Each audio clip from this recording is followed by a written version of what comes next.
It is now evening, Maddrift. I have never been so pleased to make that announcement.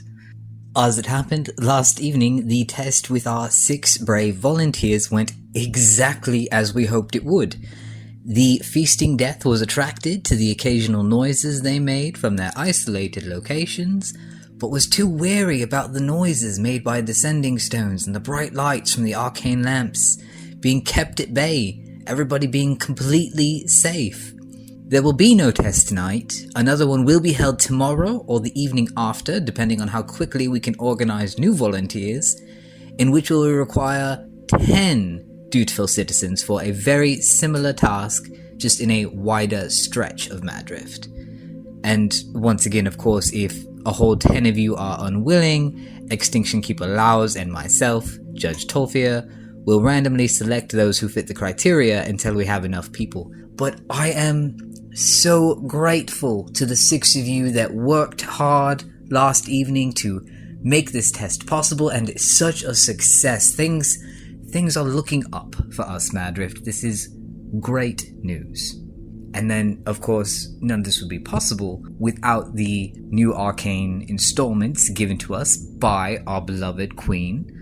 I want to express Maddrift's proud willingness to keep complying with our Empress's expectations of us here, and say how honored we are that she saw us worthy of this task. And also, I would like to welcome the enchanters who I mentioned last evening but haven't had the pleasure of meeting yet, and thank the enchanters and Queen's Guard who have been here this entire time for their continued service. With how well everything has been going, we will soon begin mixing the previous recordings to create new ones. They will be rather nonsensical, I imagine. That they're not going to have any coherency. It'll be a mix of me talking and stories being told, and maybe even some of the pauses that I'm working about not letting linger on so long, but the enchanters aren't exactly sure of how it will turn out yet. That does, however, mean that there will be no new recording either tomorrow evening or the evening after. We don't want that night to coincide with the new test.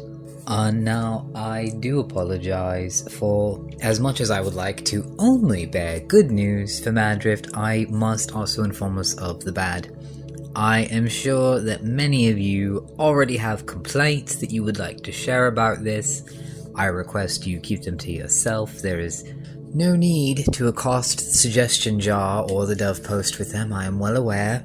Clay Draft has reported to me that they are out of sleeping draughts, and this will continue for the next 2 nights. There is nothing to be done about this, Maddrift, and complaining will not help. It will simply take them longer to get the work done. We will have to find a way to cope, and that's all there is to it. As for the requests given to me for wool, one of the enchanters took it upon themselves to try to see it fulfilled, so there is a minor bit of good news still here in my notes. I must have organized this wrong, but yes, your request for wool has been made. If you find yourself in any sort of luck, there may be a response, but as it has yet to be actually received by the recipients, please don't expect anything. And I repeat what I started out saying here. Clay Draft has reported that they are out of sleeping draughts, and this will be how it is for the next 2 nights. We will simply have to cope. I am sure we will all manage. Please don't accost them or myself. And also, I am still in need of a secretary. There was actually a note put in the suggestion jar today telling me to put a complaint jar out already, but seeing as I can hardly go through what is already in place, I do not have time to accommodate your complaints just yet. If someone qualified would be willing to step forward, we might be able to put up a complaint jar in just a few nights. Those of you who have come seeking the position already, I greatly appreciate your interest, but I have told you in person, as I will tell you again now, that you either don't meet one of the vital criteria that I am looking for in a secretary, or your other occupation is far too important for Maddrift's well-being, and I cannot, in good conscience as town judge, allow you to quit that position to come and work for the one that I am offering. Without naming any of you who came to see me, I will say this plainly in case your fellow workers attempted. I will not hire any farmers, masons, or teachers of any level. You all possess very good qualities as people and Maddrift citizens, and some of you are more fit for the position of secretary to town judge than others, but what you all currently do in those positions is far more important than reading the notes that I will eventually get to and simply can't yet. But moving on, I have quickly read a few of the notes in the suggestion jar, and it appears the jar has been mistaken as a means for you to post on the Dove board. Maddrift, the Dove board is a public post. You may put up anything within reason that is appropriate and in some way important for the town to have access to. You don't need to put your posts in the suggestion jar for some sort of permission or as a way of bringing them to my attention. I assure you, I read the Dove post on a daily basis. It is right outside my house. If what you put on the board is deemed unacceptable, it will simply be taken down. You're not going to be in trouble unless it's something you ought to blatantly know you shouldn't be putting up there, like any hint of treasonous thoughts against our queen or any outright crude words. But most of you don't do that. And seeing as the notes that should have been put on the Dove post but were put in the suggestion jar are safe to read aloud, and I haven't had time to find another suitable story from Dazivian Night Terrors yet, I'll be announcing those notes that should have been posted to the Dove board, as well as a few honest suggestions for the remainder of this evening's narration. I doubt this will be quick enough for me to have to risk reading any of these other ones aloud for the first time, but I also don't expect this to take too much time. Alright, this one is rather direct and should have been put on the Dove board directly.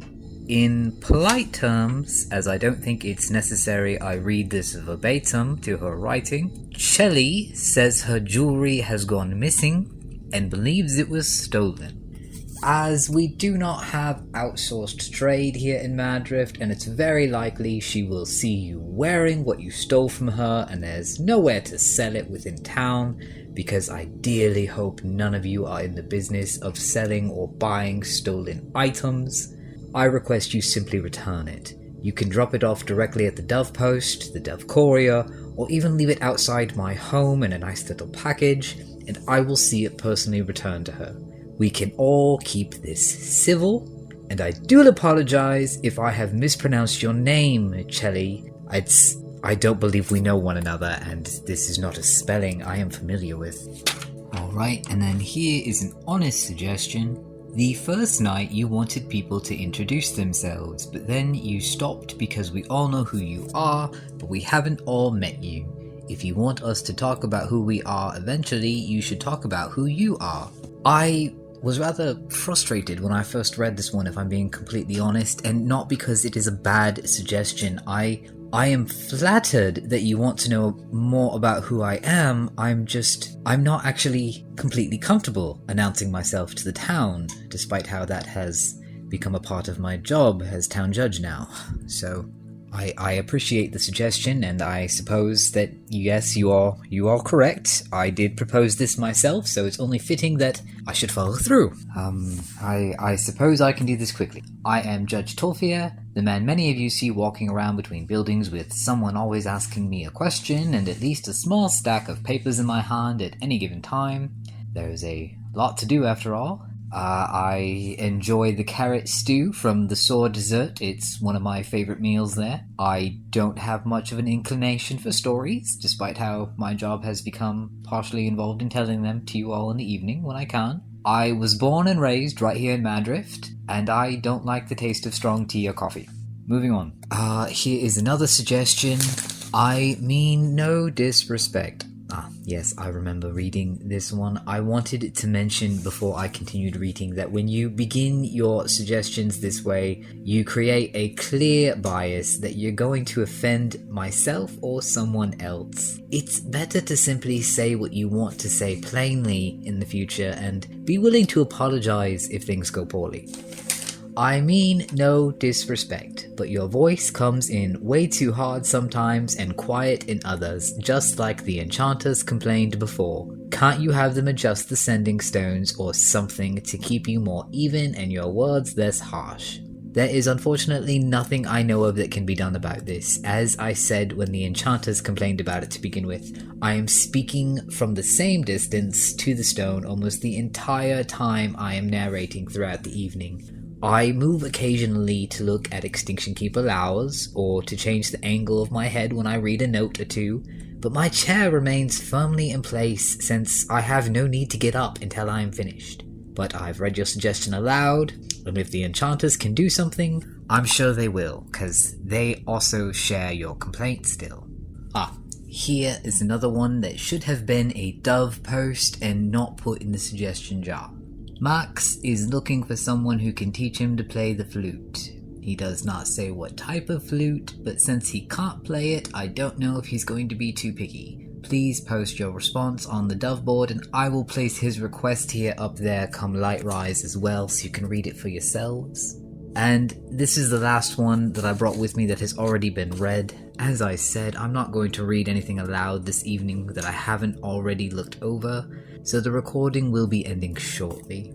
This one reads, since the mages are skilled enough to create this arcane light and sending stone system we're to be so grateful for, why don't they also create a machine to mimic our speech and do the nightly narration? I don't think you understand how difficult this light and sound system were to integrate into Maddrift or to create with to begin with.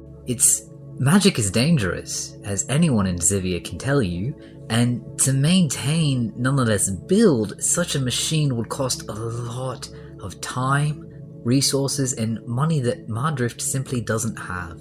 Much of what we've been given over the last 2 weeks have been gifts and donations from Queenstown due to the influence of Her Majesty, our beloved Empress. I understand your suggestion, I really do. I would very much like to make it a reality, but it simply isn't possible. At least not now or anytime soon, and to be quite frank with you, I appreciate you making this sort of suggestion rather than asking why the enchanters haven't found a way to combat the feasting death. I'll stop my thoughts there. I don't want to say anything that might upset you. However, that of course does not mean that Maddrift should give up hope on this idea. Perhaps someone magically inclined or particularly inventive within town could start on this project, just as I suggested someone could start on thicker curtains and earmuffs, and you've taken up that challenge, so it never hurts to try so long as you're careful. And with that, I think we will wrap up this evening's narration. Have a wonderful evening, Maddrift. We will now stop the recording and replay it.